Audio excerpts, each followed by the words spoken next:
Gracia y verdad, Iglesia Cristiana. Te invitamos a que escuches con nosotros este estudio y que sea de edificación para tu vida.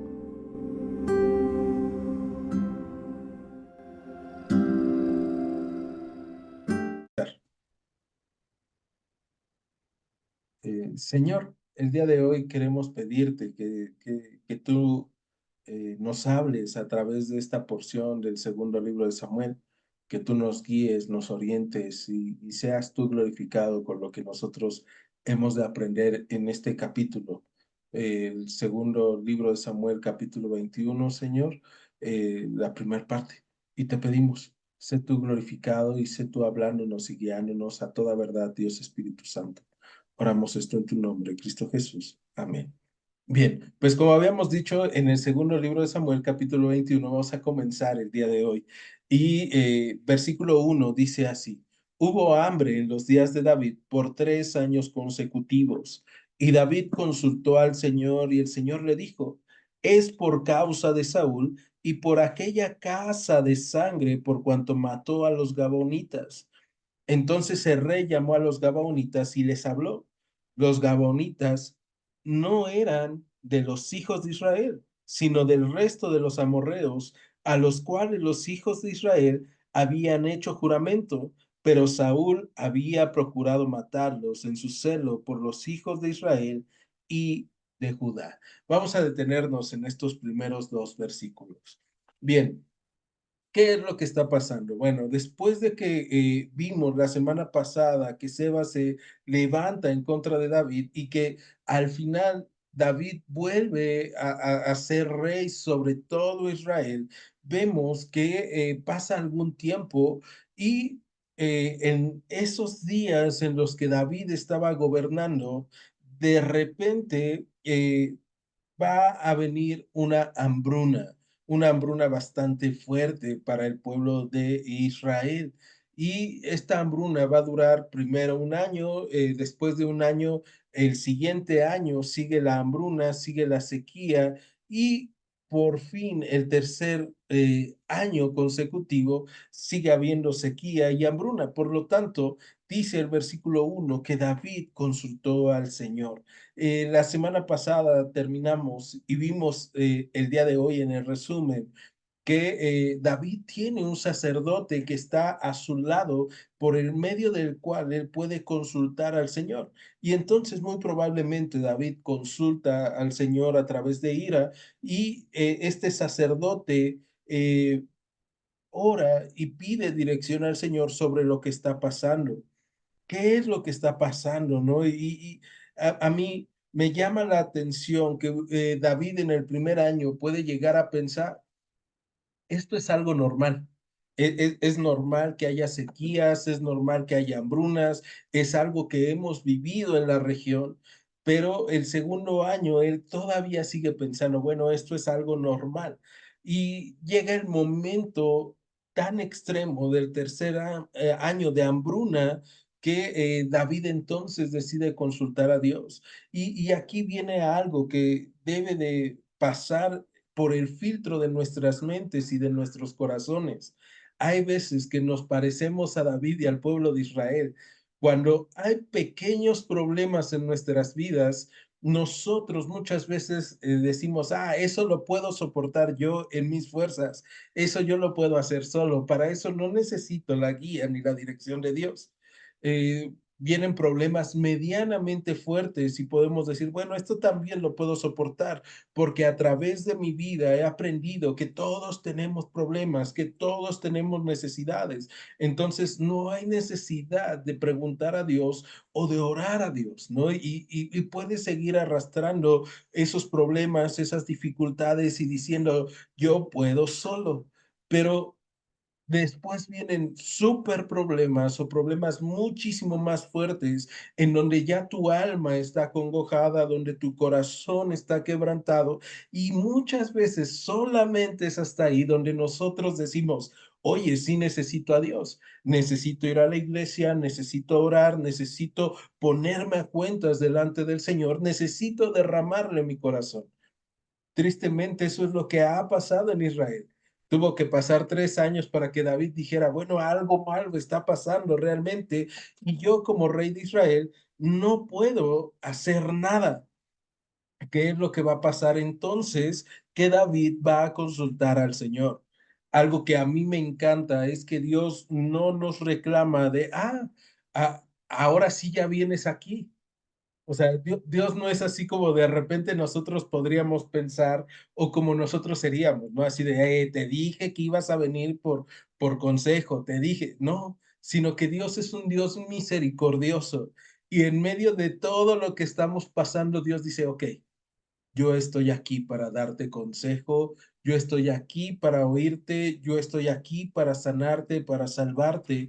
Y es lo que va a hacer con David. En el versículo 1 vemos que el Señor le responde y le dice, ahora la respuesta de Dios a David es algo curiosa y ahorita lo vamos a ver. Dice, es por causa de Saúl y por aquella casa de sangre, por cuanto mató a los Gabonitas.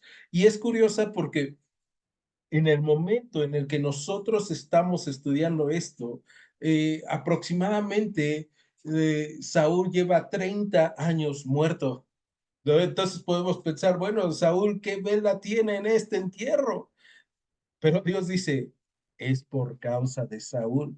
¿Y por qué es por causa de Saúl? Bueno, dice, también por causa de esa casa de sangre. ¿Se acuerdan cuando vimos a David que estaba huyendo, que hay un hombre llamado Simei de la casa de Benjamín, que sale al encuentro de David y le empieza a decir, tú eres un hombre perverso, eres un hombre sanguinario, eres un hombre malvado, por eso te vienen estos problemas? Bueno, es bien triste que muchas veces nosotros acusamos a otros de hacer cosas que nosotros estamos haciendo, que nosotros hicimos, que nuestra propia familia ha padecido. Y eso era lo que había hecho Simei. Simei había estado maldiciendo a David, diciendo, tu casa es una casa sanguinaria, y lo que estamos encontrando es que la casa de Benjamín era una casa sanguinaria, de donde venía justamente Saúl.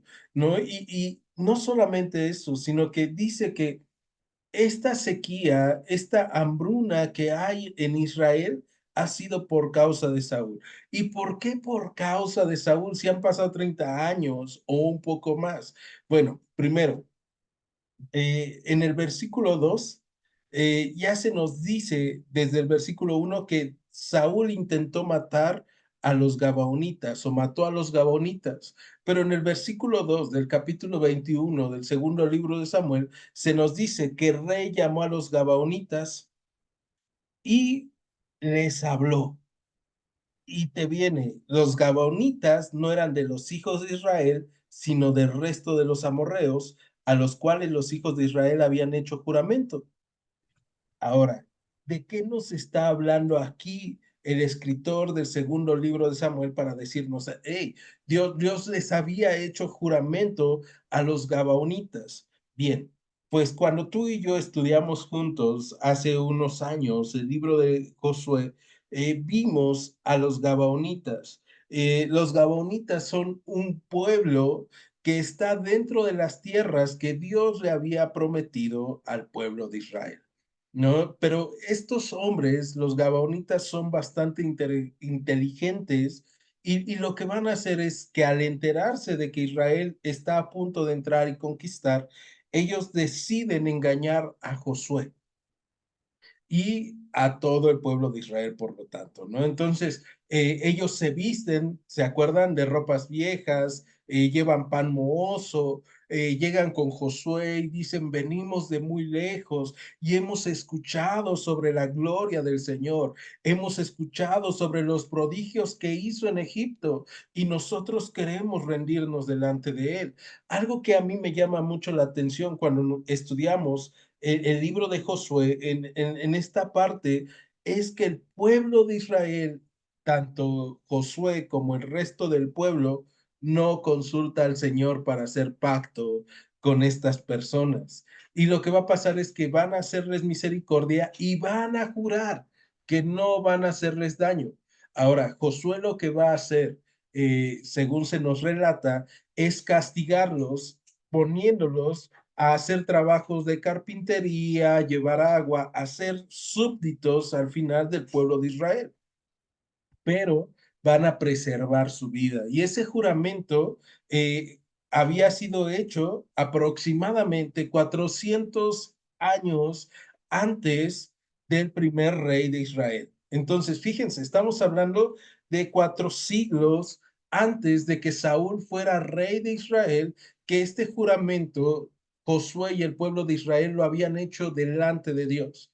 Después, 4 siglos después, va a venir Saúl.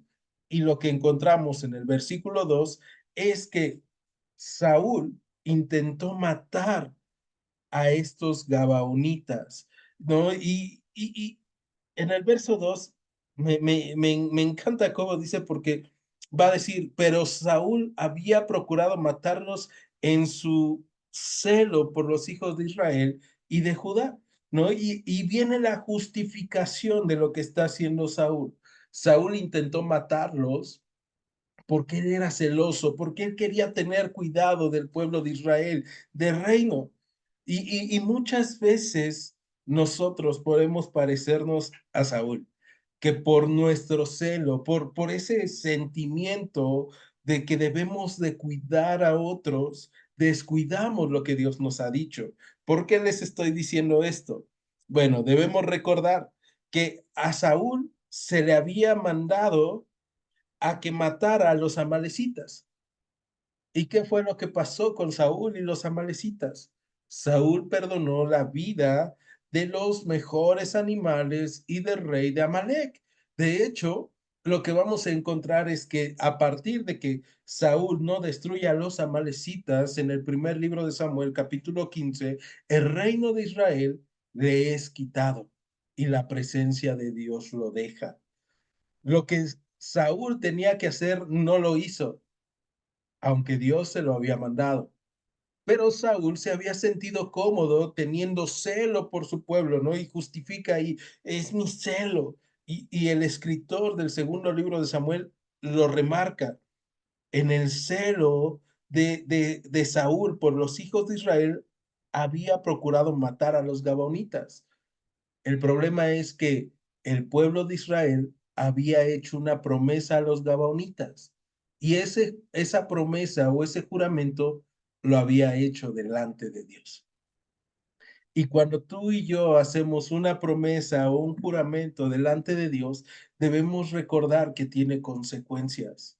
Ahora, cuando tú y yo estudiamos el libro de Deuteronomio, podemos encontrarnos que Dios le dice al pueblo de Israel que va a haber bendiciones si el pueblo de Israel cumple con las promesas hacia Dios y en obedecer a Dios.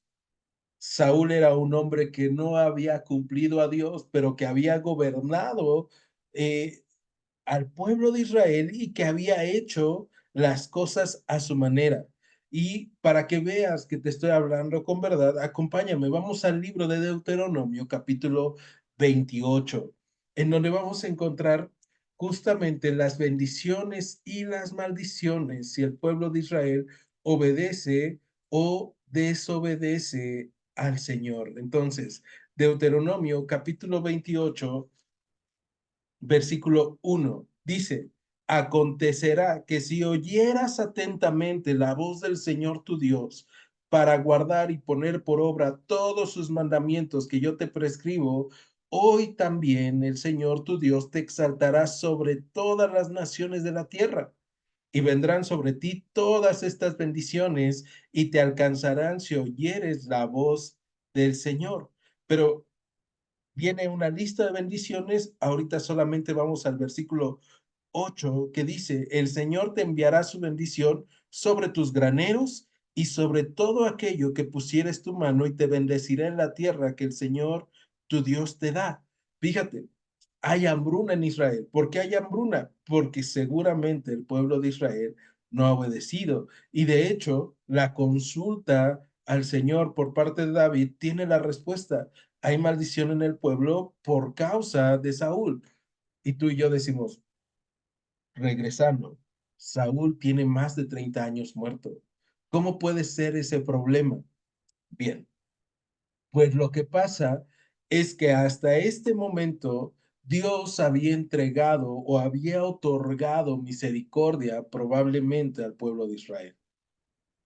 Y el pueblo de Israel sabía que había pasado algo malo, pero el pueblo de Israel podía decir, ah, bueno, Dios no se ha enterado.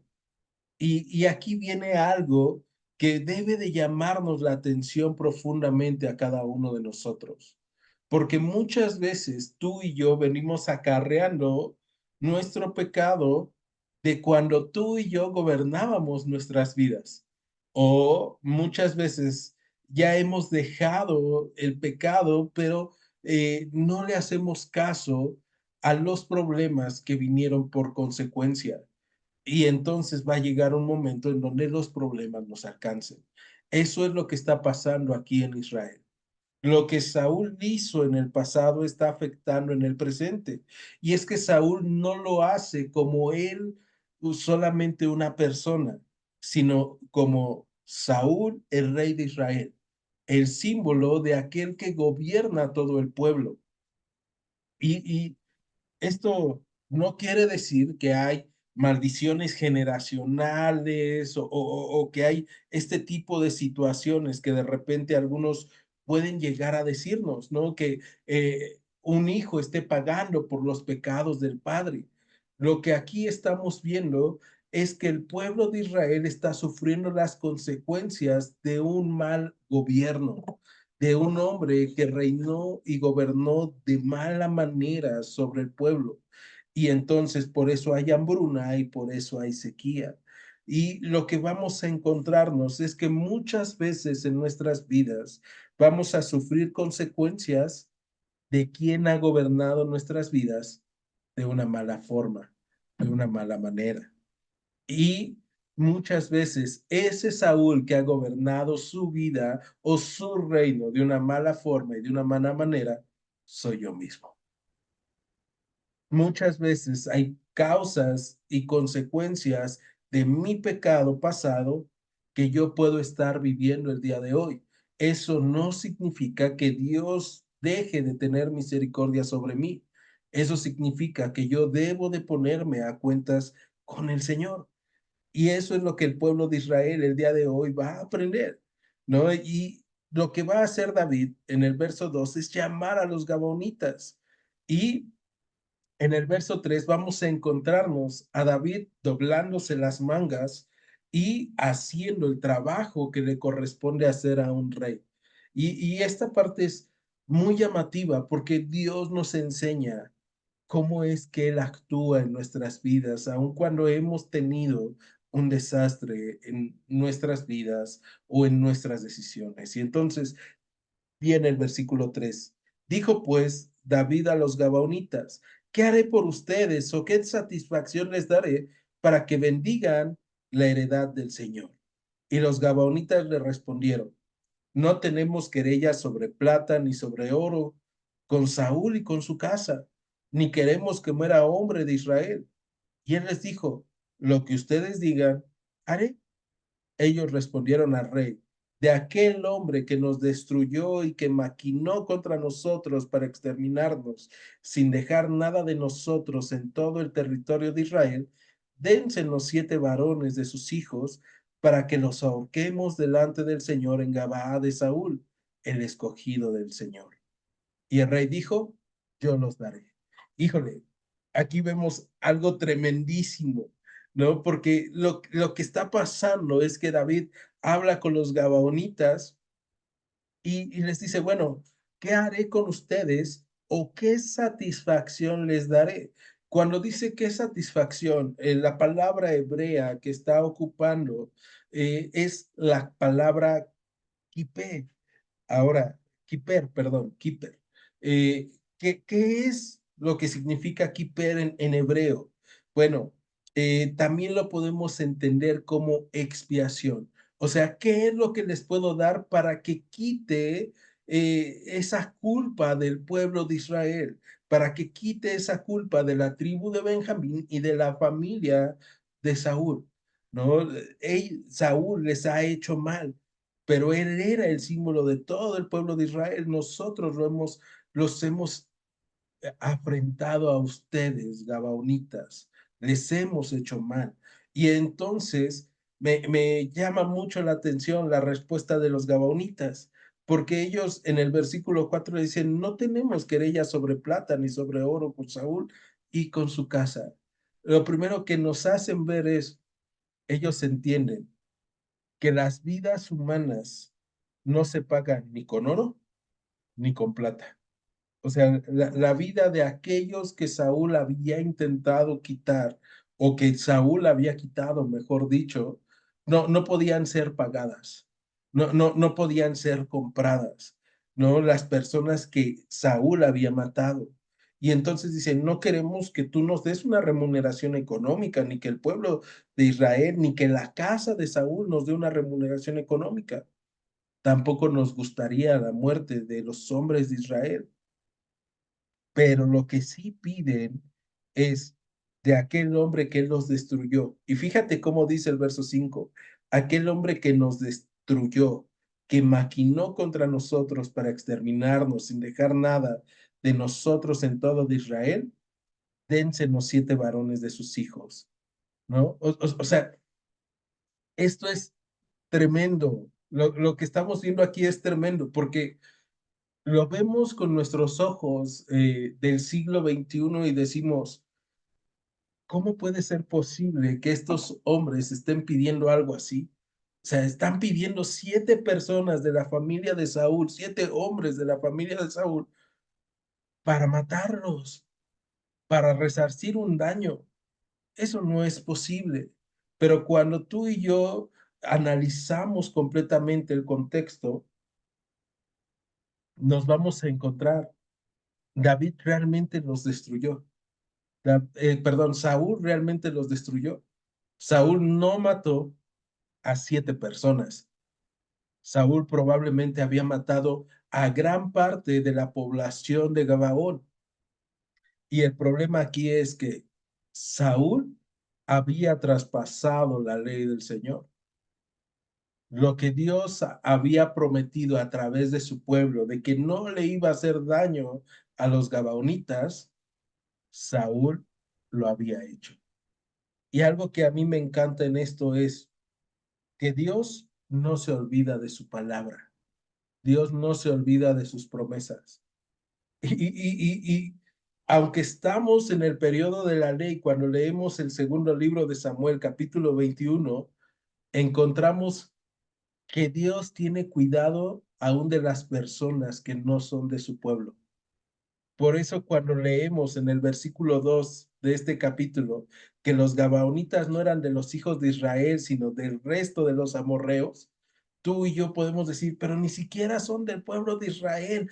¿Por qué es que Dios permite que David sí entregue estas 7 personas? Pero podemos entender, Dios es fiel a su palabra, Dios es fiel a sus promesas, Dios es fiel a sí mismo. Y entonces lo que está haciendo Dios es permitir una remuneración o una expiación. Ahora, esto lo podemos entender mejor cuando recordamos que la ley nos dice ojo por ojo, diente por diente. ¿No? La ley era clarísima en cómo debía de tratarse este tipo de situaciones y probablemente lo que le tocaba a Saúl, a su casa y tal vez hasta la tribu de Benjamín, era que toda la tribu desapareciera, que toda la familia de Saúl desapareciera.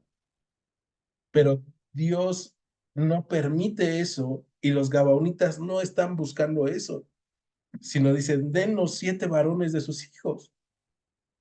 Ahora esa parte sí es totalmente triste. Y vemos aquí nuevamente la consecuencia de un mal gobierno en Israel. Y debemos de remarcarlo nuevamente. El pecado siempre tiene efectos en nuestra vida y puede tener efectos de larga duración. Puede ser que tú y yo pensemos, ese pecado nadie se enteró, Dios ni siquiera vio que yo pequé. Mira, no me ha pasado nada en todo este tiempo, pero en realidad Dios no se olvida de lo que nosotros hemos hecho mal. y en su momento pueden venir las consecuencias de nuestras malas decisiones. Y esas consecuencias de nuestras malas decisiones pueden afectar a las personas que están a nuestro alrededor. Un ejemplo, un joven o una joven que toma malas decisiones cuando está soltero puede ser una persona que en medio de su matrimonio pueda sufrir consecuencias de su pecado, de lo que hemos hecho con nuestros ojos, de lo que hemos hecho con nuestras manos o de lo que hemos dicho aún con nuestra boca. Por eso es que debemos tener mucho cuidado de cómo nosotros caminamos en nuestra vida. Bien, pues pasando a esto, vamos a encontrarnos que Dios a través de David va a entregar a estas 7 personas. Va a decir el versículo 7 del capítulo 21 del segundo libro de Samuel, que perdonó el rey a Mefiboset, hijo de Jonatán, hijo de Saúl, por el juramento del Señor que hubo entre ellos, entre David y Jonatán, hijo de Saúl.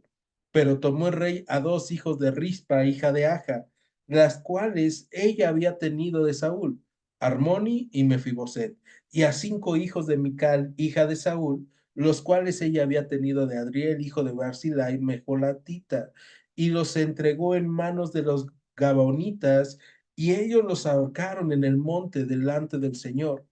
Y así murieron juntos aquellos 7, los cuales fueron muertos en los primeros días de la siega, al comenzar la siega de la cebada. Vamos a detenernos acá y vamos a encontrarnos con esta escena terrorífica, ¿no? De estos 7 hombres que van a morir a causa del pecado de Saúl. Y entonces tú y yo tenemos el día de hoy la oportunidad de caminar con el Señor y de acercarnos con Él y decirle, Señor, perdóname, ayúdame y sosténme para caminar conforme a lo que tú me has pedido, para que yo me arrepienta de mi pecado y para que no haya consecuencias posteriores hacia las personas a las que yo amo. Porque muy probablemente cuando Saúl cometió el pecado en contra de los Gabonitas, varios de estos hombres de su familia todavía no habían nacido, ¿no? Y entonces vemos la importancia de entregar al Señor nuestras vidas y de ponernos a cuentas delante del Señor y con las personas a las que hemos lastimado, porque si no pueden venir problemas más adelante. Y les repito, no se trata de una maldición generacional, se trata de un mal gobierno de una vida. Y muchas veces nosotros hemos hecho mal en el gobierno de nuestras vidas antes de que el Señor nos alcanzara. Bien, entonces David los entrega, ellos son muertos, mueren y dice que fueron muertos en los primeros días de la siega. Esto vendría a ser como por abril aproximadamente, ¿no? Mediados de abril, que era cuando se segaba la cebada. Y eso va a ser relevante porque en el versículo 10 dice que entonces Rispa, hija de Aja, tomó una tela de silicio y la tendió para sí sobre el peñasco, desde el principio de la siega hasta que llovió sobre ellos agua del cielo y no dejó que ninguna ave del cielo se posase sobre ellos de día ni de fieras del campo de noche. ¿Por qué te decía yo que es importante esta parte? Porque de la siega de la cebada, que es abril, vamos a poner que fueran unos 5 o 4 meses para que viniera la temporada de lluvias en Israel. Esto quiere decir que esta mujer, Rispa, va a estar aproximadamente 4 meses cuidando los cuerpos de sus 2 hijos y de sus 5 sobrinos, ¿no? Esto es algo tremendo, porque vemos que ella está dolida por la pérdida, pero ella está buscando honrar la vida de aquellos que ama. Y durante todo este tiempo ella está ahí. cuidando de esos cuerpos sin vida, buscando que los animales del campo, las bestias del campo no les hagan daño y que el agua tampoco cuando llegue eh, esté dañando sus cuerpos. Dice el versículo 11 que fue dicho a David lo que hacía Rispa, hija de Aja, concubina de Saúl. Entonces David fue y tomó los huesos de Saúl y los huesos de Jonatán su hijo, de los hombres de Jabes de Galaad, que los habían hurtado de la plaza de Betzán, donde los habían colgado los filisteos cuando los filisteos mataron a Saúl, en Gilboa, e hizo llevar de ahí los huesos de Saúl y los huesos de Jonatán su hijo, y recogieron también los huesos de los ahorcados. Y sepultaron los huesos de Saúl, los de su hijo Jonatán, en tierra de Benjamín, en Selá. En el sepulcro de sí su padre hicieron todo lo que el rey había mandado. Y fíjate el final de esto. Y Dios fue propicio a la tierra después de esto. Lo que David está haciendo al ver a Rispa es honrar a Saúl, honrar a Jonatán y honrar a estos jóvenes o a estos hombres que habían muerto por el pecado de Saúl en forma de propiciación. ¿Y cómo los está honrando?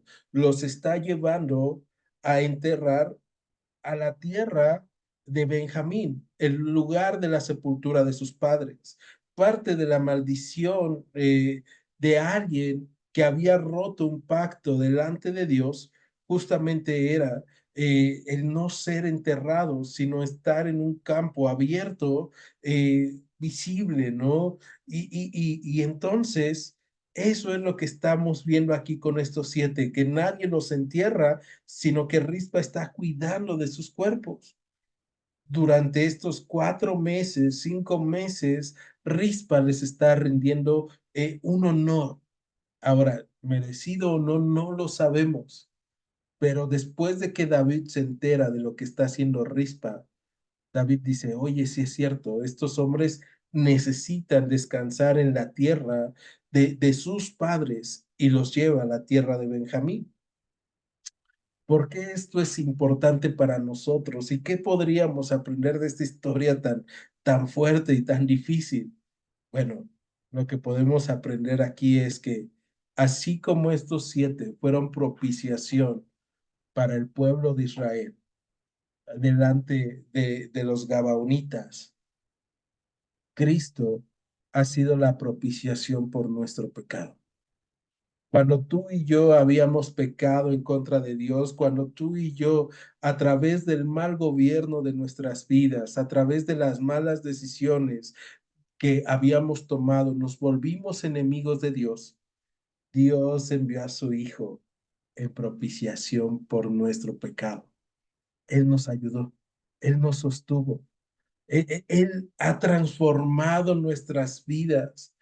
Y tú y yo el día de hoy podemos pensar, pero es que sigo siendo el mismo, sigo teniendo problemas, sigo teniendo dificultades. Me diría en una de las películas de Shrek, yo lo sigo viendo igual de burro, ¿no? Y hay veces que tú te ves al espejo y dices, sí, yo me sigo sintiendo, viendo igual de burro. Bueno, pues es cierto, pero tú y yo ahora ya hemos sido puestos como justificados delante de Dios, porque Cristo ha pagado lo que nosotros hemos hecho.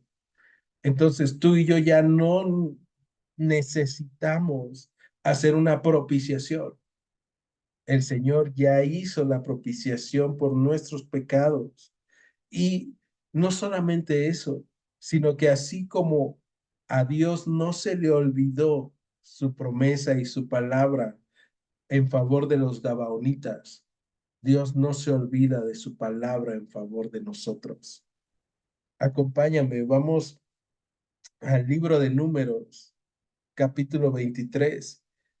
Y yo creo que tú te vas a acordar de esta porción del libro de Números que vimos hace poco. Eh, porque aquí hay un profeta que está intentando maldecir al pueblo de Israel y está se vende y está buscando maldecirlos, pero no va a poder. Y en medio de todo lo que está pasando, Balaam va a decirle a Balac lo siguiente. Vamos, capítulo 23 del libro de Números, versículo 19. Dios no es hombre para que mienta, ni hijo de hombre para que se arrepienta. Él dijo y no hará, habló y no ejecutará. He aquí, he recibido orden de bendecir. Él dio bendición y no podré revocarla. Esto es tan importante para nosotros el día de hoy y con la historia que estamos viendo en el segundo libro de Samuel, porque lo que Dios ha dicho sobre nuestras vidas es lo verdaderamente importante. No es lo que otra persona está diciendo sobre mi vida, es lo que Dios ha dicho. Dios ha decidido bendecir a su pueblo en el libro de Números, capítulo 23, a través de Balaam. Y Balaam intenta, ¿no? Y está esforzándose por maldecir al pueblo de Israel y no puede. Y tú y yo el día de hoy hemos sido bendecidos por Dios a través de la sangre de Cristo. Tú y yo hemos sido transformados, lavados. Tú y yo el día de hoy podemos esforzarnos en la gracia que es en Cristo Jesús. O sea, tú y yo hoy tenemos entrada al trono de la gracia. Tú y yo hoy podemos acercarnos confiadamente al Padre. Tú y yo podemos descansar en lo que Dios ha dicho sobre nosotros. Y por eso es que cuando nosotros vemos esto, podemos descansar en si Dios tuvo cuidado de los gabaonitas, que no eran parte de su pueblo, que engañaron a Israel, que engañaron a Josué, cuánto más va a tener misericordia de nosotros cuando Él envió a su Hijo unigénito para que muriera por nosotros, para que nosotros fuésemos hechos hijos de Dios. Por último, acompáñame hoy, vamos al libro, perdón, sí, a la carta a los Hebreos, capítulo 6. Ya sabes, Hebreos está casi al final de tu Biblia, entonces ahí Hebreos, capítulo 6. Eh, Vamos al versículo 10. Dice, desde el versículo 9, en cuanto a ustedes, oh amados, estamos persuadidos de cosas mejores y que pertenecen a la salvación, aunque hablamos así, porque Dios no es injusto para olvidar su obra y el trabajo de amor que han mostrado hacia su nombre, habiendo servido a los santos y sirviéndoles aún. Pero deseamos que cada uno de ustedes muestre la misma solicitud hasta el fin para plena certeza de la esperanza, a fin de que no se hagan perezosos, sino imitadores de aquellos que por la fe y la paciencia heredan las promesas. Porque cuando Dios hizo la promesa a Abraham, no pudiendo jurar por otro mayor, juró por sí mismo, diciendo, de cierto te bendeciré con abundancia y te multiplicaré grandemente. Y habiendo esperado con paciencia, alcanzó la promesa, porque los hombres ciertamente juran por uno mayor que ellos, y para ellos el fin de toda controversia es el juramento para confirmación, por lo cual, queriendo Dios mostrar más abundantemente a los herederos de la promesa la inmutabilidad de su consejo, interpuso juramento, para que por dos cosas inmutables, en las cuales es imposible que Dios mienta, tengamos un fortísimo consuelo los que hemos acudido para asirnos de la esperanza puesta delante de nosotros. ¿Sabes? Tanto su palabra, sus promesas, su juramento, son cosas que nos pueden consolar y son cosas inmutables. Lo que Dios ha dicho sobre ti, Dios lo va a cumplir. Lo que Dios ha puesto en tu vida, Dios lo va a sustentar. Pero si tú no pones las cosas de tu vida en sus manos, te va a pasar como a David y al pueblo de Israel. Vienen problemas y tú vas a decir, yo soporto, yo puedo, mi carne puede, mis fuerzas pueden. van a venir un tiempo de mayores problemas y tú vas a decir, oh, está pesado, pero yo soporto, yo puedo. Dios le da sus peores batallas a sus mejores guerreros y ya vimos que eso es una mentira, pero tú lo sigues cargando y sigues diciendo, sí, yo soy un gran guerrero de Dios, una gran guerrera de Dios. Y hasta el último tú vas a tener que decir, yo no puedo solo. Entonces, ¿para qué esperar tanto? Si en lugar de 3 años de hambruna hubiera sido uno, el pueblo de Israel al primer año hubiera podido ir y consultar al Señor. David hubiera podido consultar al Señor y decirle, Señor, ¿qué está pasando? Y tal vez tú has estado esforzándote, tal vez tú has estado buscando soportar en tus fuerzas, cuando lo que necesitamos el día de hoy es ir con el Señor y decirle, Señor, ¿hay algo que he hecho mal en mi vida? Ayúdame. Señor, ¿hay alguna consecuencia que está haciendo que yo viva mal? Susténtame, transfórmame, guíame. Y me encanta cómo termina en el versículo 14 esta historia, porque termina diciéndonos, y Dios fue propicio a la tierra después de esto. Después de esto, el cielo se abrió, llovió sobre Israel y cesó la hambruna. Hubo una nueva siega, hubo alimento, hubo abundancia. Esto no quiere decir que van a acabar los problemas. La próxima semana vamos a ver al final del capítulo 21 cómo el pueblo de Israel sigue enfrentando gigantes y cómo Dios da la capacidad al ejército de Israel, a los valientes de David, de acabar esos gigantes, porque David ya es un hombre viejo y cansado. Y después de eso vamos a encontrarnos dos salmos interesantes sobre cómo David describe su vida delante de Dios. Entonces, por el momento hoy vamos a cerrar aquí. Acompáñame. Vamos a orar. En Iglesia Gracia y Verdad, te agradecemos que hayas escuchado este estudio. Te invitamos a que continúes escuchando nuestros próximos estudios.